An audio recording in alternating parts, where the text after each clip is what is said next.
गोष्ट प्रदीप कसली मोठी आहे बघा ना भावांनो, कसली मोठी आहे बघा ना भावांनो. काम 25 बोलते. थांबा.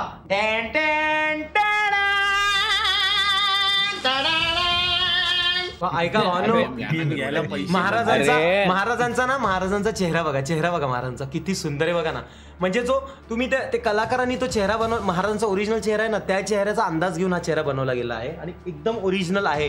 त्यांनी तो कलर, नाकाचा पूर्ण तो रेखीव, हे सगळं तसंच्या तसं केलेलं आहे आणि महाराज किती सुंदर दिसतात बघा ना. आणि स्वराज्य स्थापन करण्यासाठी जितकी अवजारं वापरली गेली होती महाराजांकडून आणि त्यांच्या मावळ्यांकडनं, ते सुद्धा हे दिलेलं आहे. थांबा, तुम्हाला आता मी अजून एक गोष्ट दाखवतो, एकच मिनिट थांबा. लाईट आहे. बापरे, कसं आहे कसं आहे कसं आहे कसं आहे. आता बघा आता बघा आता बघा, एकदा काय आता भारी दिसते. आता बोला आता मस्त वाटतं. आता मी तुम्हाला सांगतो भावांनो, ऍक्च्युली आहे ना, ऍक्च्युली हे बघा महाराज बघा किती सुंदर आहे ग.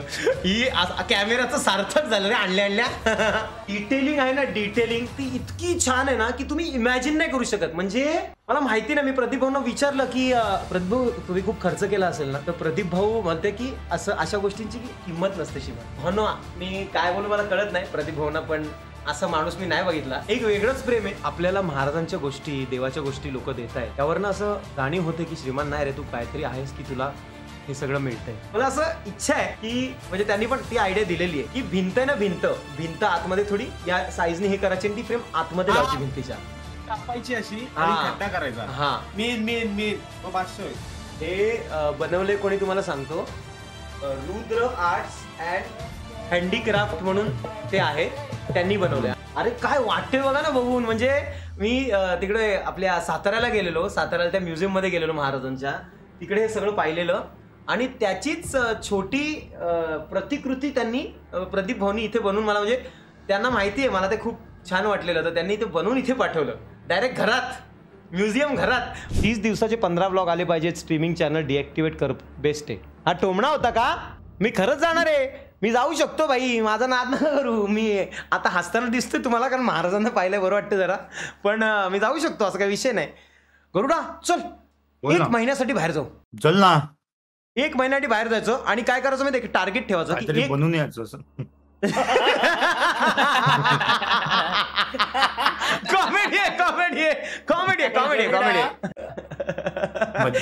डायलॉग कसला भाष्य होता रे की बाहेर जाणे काहीतरी बनूनच यायचं.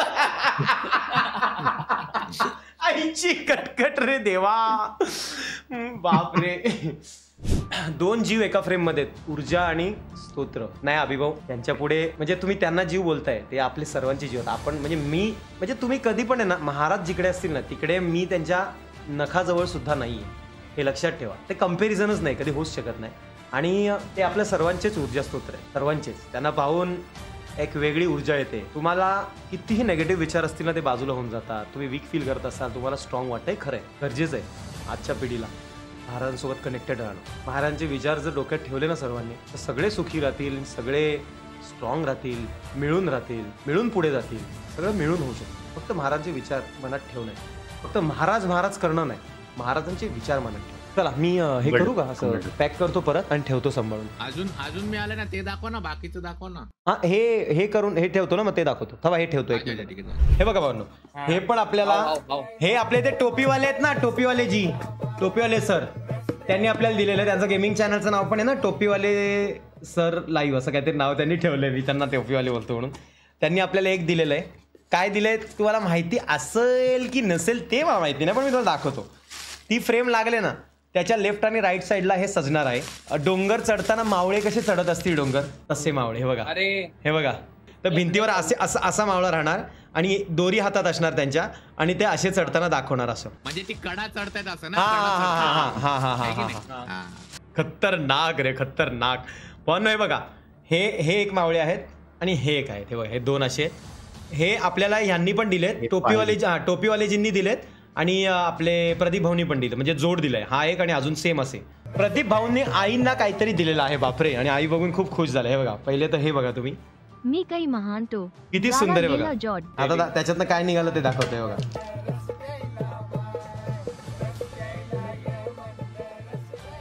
शिवराई. कसं आहे वा. हे शिवरायांच्या काळात जे शिवरायांनी जी चलनं आणली होती त्याच्यामधले हा शिवराई.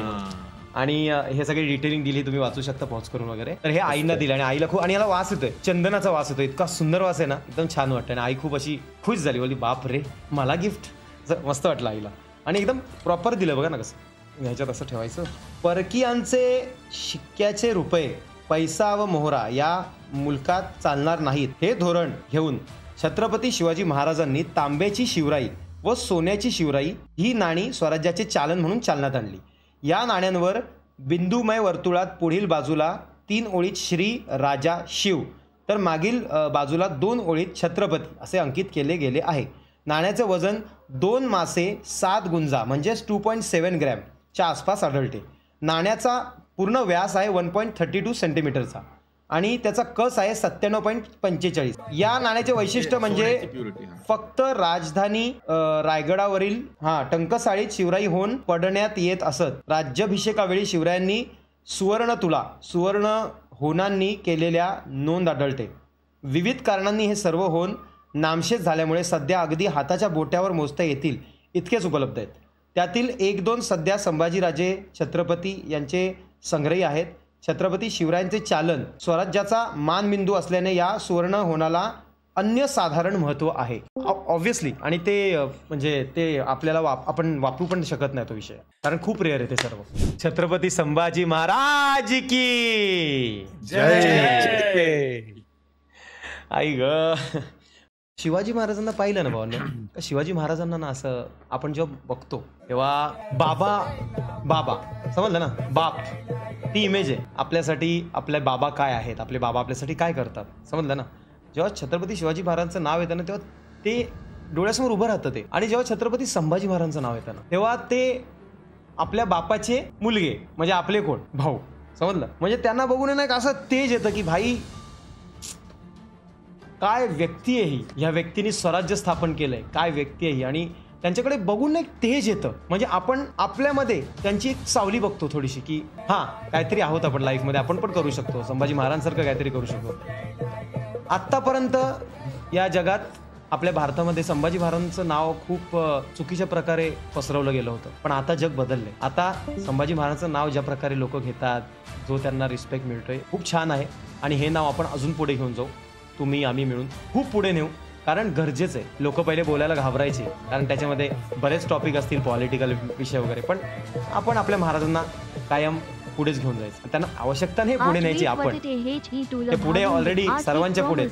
फक्त त्यांचं नाव जे आहे ना ते योग्य प्रकारे लोकांपर्यंत पोहोचलं गेलं पाहिजे, ते महत्त्वाचं. आपला इतिहास आपले जी आता येणारी पिढी आहे आणि त्याच्याही पुढच्या पिढी आहे त्यांच्यापर्यंत व्यवस्थित पोहोचला पाहिजे. हो.